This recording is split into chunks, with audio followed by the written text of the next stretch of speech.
can you just give us, I know you don't know properly what you'll be doing till you get there, but maybe an overview of what you think you might be doing, just short, sharp idea, and Yeah. also tell people what they can do to help at the moment. Yeah. Great, thank you. So yeah, first off, I want to say thank you to everybody who's contributed to our fundraiser. You know, like I said, we need volunteers, and I've talked about them as the people who are helping us, but we also need people to provide funds. We completely rely on individual donations, and everyone who's contributed to that fundraiser to help us do our work in Moldova is a hero. So thank you for that.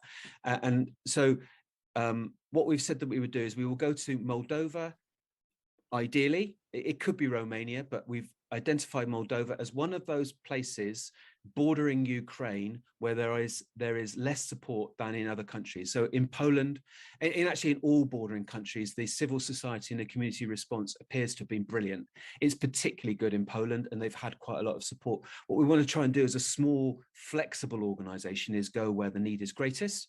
We believe that's Moldova. I'll be flying there Thursday with two really great people. I'll be meeting three other people a couple of days after that, and then we've got another two arriving. So we'll have a group of 6 to 8 people on the ground within a week, and then we are currently looking at a border crossing in the south of Moldova, providing emergency and essentials. Now that's likely to be food, but the other big needs that we've identified so far are somewhere for people just to have a rest when they cross the border. They've had tough journeys. Somewhere to get a hot drink, somewhere to get some internet access and to like catch up with friends and family. So free data.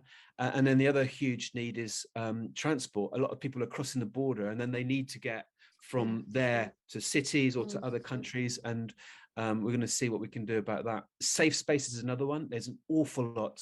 I mean, most of the people crossing the border are women and children because a lot of the men have stayed to fight. There's also conscription in Ukraine. A lot of them can't cross the border.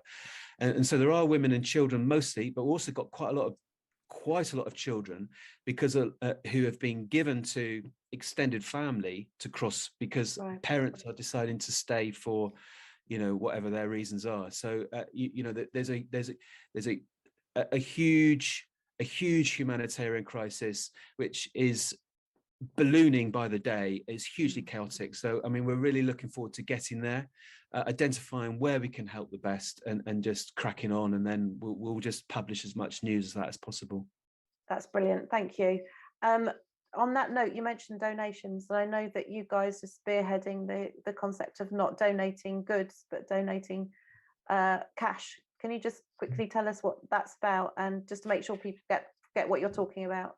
Yeah, I mean, so fundamentally, cash enables an organization to be really flexible about what they do. So, with money, we can go to the border because we have an idea about what's needed, but until we're actually there, we don't really know. So cash enables us to identify the problem quickly and then just to sort it out because money buys what people need.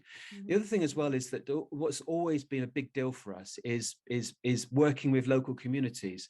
Now, if you turn up with cash, and one of our ideas might be that we partner with a restaurant or a local community group, which is we have done in other countries, and we give them money to provide what people crossing the border need.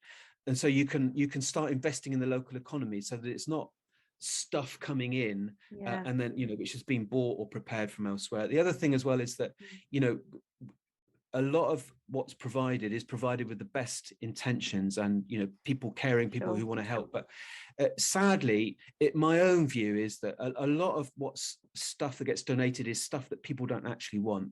And we have run 3 warehouses with a lot of stuff that people don't want, and it is a lot of work. You need to store it, you need to sort it, you need to quality control it, you then need to distribute it, and you need to distribute it in a way that is fair. And it's really difficult when you've got a lot of different sorts of stuff. Typically you get a lot of women's clothes and a lot of children's clothes, and so how are the men best served? So it really isn't the right kind of thing. It has to be transported out there. Transporting from the UK is now incredibly complicated and expensive from the UK, so it comes with these huge problems, and it's just wasteful. And so I really I feel a bit conflicted because I can see that people feel like they're doing the right thing, but I mean, I'm going to say, and this sounds quite hard, but actually donating stuff is normally something that it is in the interests of the donor. It makes donors feel good. What we as an organization need to think about is how can we provide what is good for the people that we're serving, Yeah. not what makes donors feel good. Yeah. Yeah.